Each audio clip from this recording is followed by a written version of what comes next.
Okay, welcome guys. Yes. Welcome to my channel with you, Alexa Crypto, and I'm Miss Effie. And today he will teach me how to make a technical analysis, right? Yes, so I've been watching your videos and I realized that you weren't actually doing the analysis yourself. Yeah, I am. So I decided to hop on our channel, teach you guys, and teach Alexa some of the basic technical analysis tools that you can use to get an edge on markets. But again, nothing in this video is financial advice, just for entertainment purposes only. And yeah, so without further ado, let's get started. So this is the chart for Bitcoin, and what you got to do is basically the charting software that I use is called tradingview.com, and it's a beautiful place. You can see all the charts. There's a free version, there's a paid version.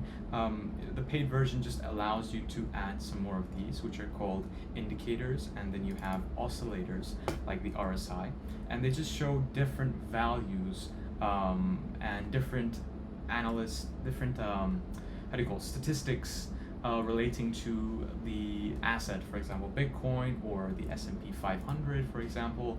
It just shows different things and are based on various different prices or momentum, which I'll explain. So I wanted to teach you today some of the most simple indicators slash oscillators you can use to get a edge on the market. So the first one I want to show you is one of the most common ones actually. It's called the RSI. I'm going to get rid of this RSI based EMA because it's irrelevant.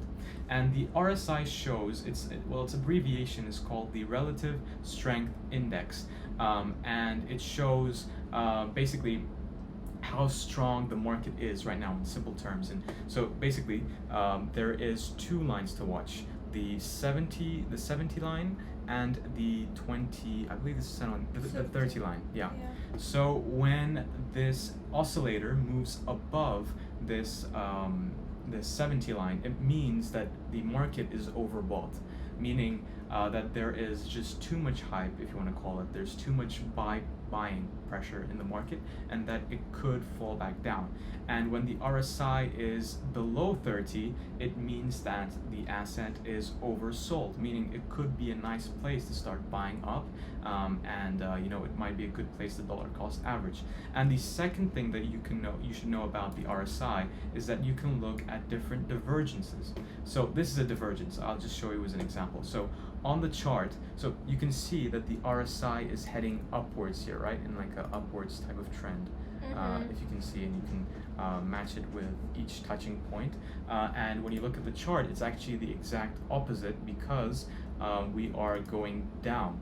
So this is called a divergence, when the RSI is on a uptrend and the chart is on a downtrend. So this is called a divergence, and this divergence means that the asset can reverse in price. So right now there is a bullish divergence because Bitcoin is going down and RSI is going up, meaning that the price of Bitcoin can reverse and actually start going upwards, which would be amazing, of course, for us to go up after what happened with FTX. But that's all you got to know about RSI, that 70 is overbought, 30 is oversold, and divergences, which are very useful. For example, let me try and find an example where this happened. Hold on, yeah, this is a huge one. So if you look at here, we were going down on the RSI, and this is called a bearish divergence. So bullish is when the price is going down and the RSI is going up. Bearish is when the RSI is going down and the price is going up. Or I think I just said the same thing twice, but it's okay. You get the gist. So this was bearish because you have the RSI coming down and the price moving upwards, and this caused a huge reversal in Bitcoin's price. In fact, it caused, from the top of the divergence, we basically, if we were to go down to where we are right now, so from the very top, it caused a fall of around 74%, which is huge if you just traded RSI divergence and just left it. So that is pretty cool, and it's proof that it actually works.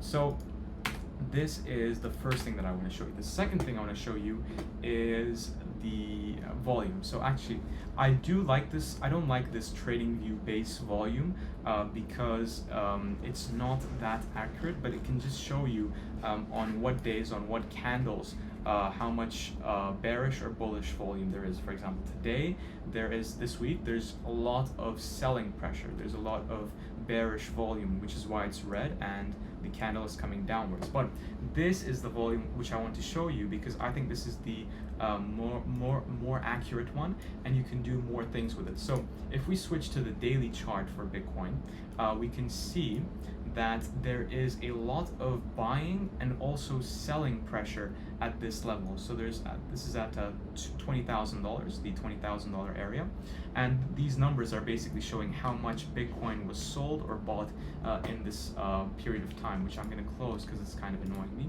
So yeah, so basically you can use this VPVR as a way to see resistances on where Bitcoin is being bought and being sold. So actually, if we were to retest to $19,100 here, we would fall back down potentially, because there's a lot of selling pressure at this price point. So that is the easiest way to use the volume profile tool.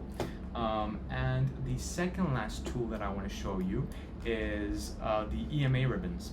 So basically what these are, they are called moving averages, and they are for example, I have 9 period, 20 period, 50 period, and 200 period moving averages. So, hey, it's God from the Moon. Nice. Hey, we're doing a video. We're doing I'm teaching her some TA. That's amazing. Some like basic TA, if she, that her audience can learn as well. That's so, amazing. Yeah. How are you doing, man? I'm very good. What's Is he a good teacher? Yeah. Yeah. He's actually super good at TA. Thank you, man. What is your favorite tool to look at Bitcoin charts? Bitcoin charts. Yeah. I like the Fibonacci retracement tool. Okay. All right. That's a bit advanced, but we could potentially go over it.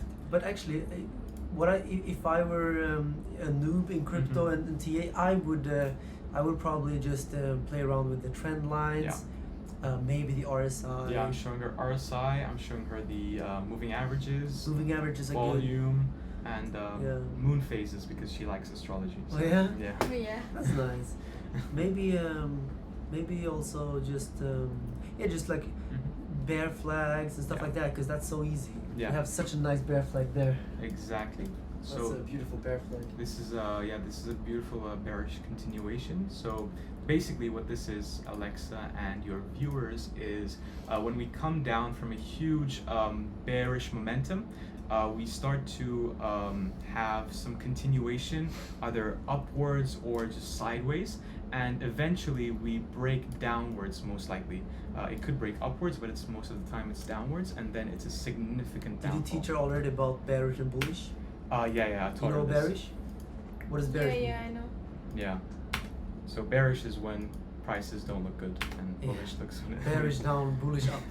Okay. Easiest way to learn. Nice. Yeah, you guys are doing well. Thank you, Carl. Thank you, Carl, for the Bye bye. Yeah. So as I was saying, these are the EMA ribbons, and basically, so I have this this orange one is a 9-day period one.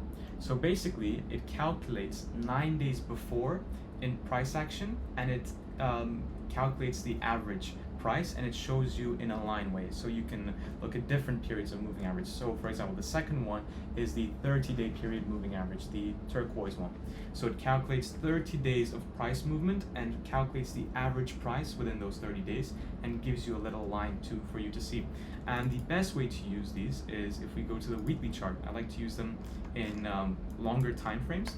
So when the smallest actually, I like to use it with the long-term and the mid-term one. So this orange one, this red one is the 200 period day moving average, and it's a calculation of 200 days before the average price, and the total 200-day average.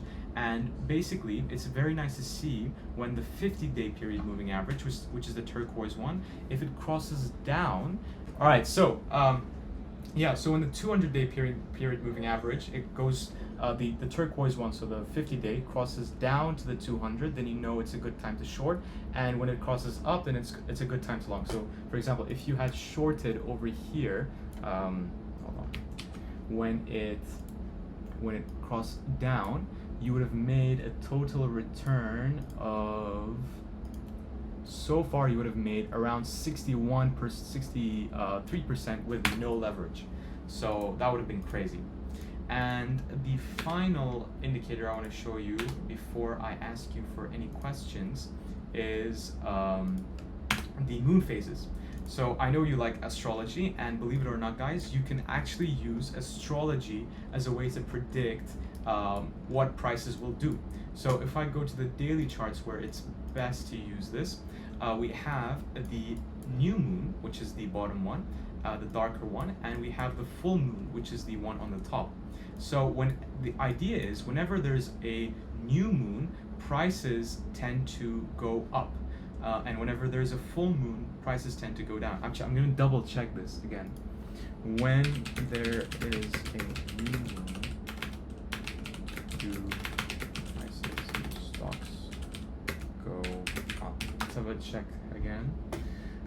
So stocks tend to perform better in the days of a new moon. Okay, so now that we had a new moon right now, prices went up, which is crazy, right?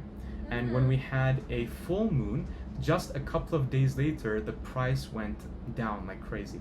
And it's important to know that the full moon and the new moon effects can last up to 4 days. So the huge downfall can come after 4 days, or the huge upward movement can come after 4 days as well. But again, it's not always accurate, but sometimes when you pair it up with different indicators, it works very nicely. But yeah, that's all the basics that you need to know to start and do some TA and potentially to start to trade.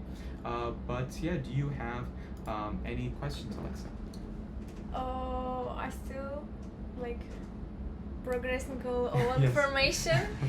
So yeah, I'll check it again. Yeah, you'll rewatch it. So guys, Yeah. make sure to rewatch the video to understand completely how you can use these indicators. Because for me, when I was learning, it took me like 6 months of like constant reading, constant practicing to understand even just the basics. So what you need to do is you need to stop and while you're watching the video, pause, go to your own chart, put these indicators on, and try them out for yourself and try using them. And that's the best way you can get better at using these indicators.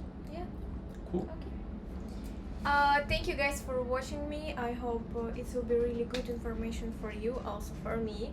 So I want to say thank you to Effie. Thank you for having me. Thank you for coming. Thank you for teaching me. No worries. So don't forget to follow me, guys. Don't forget to follow Effie. Put likes, comments, everything what you want. And I'll see you later. Bye bye. See you guys.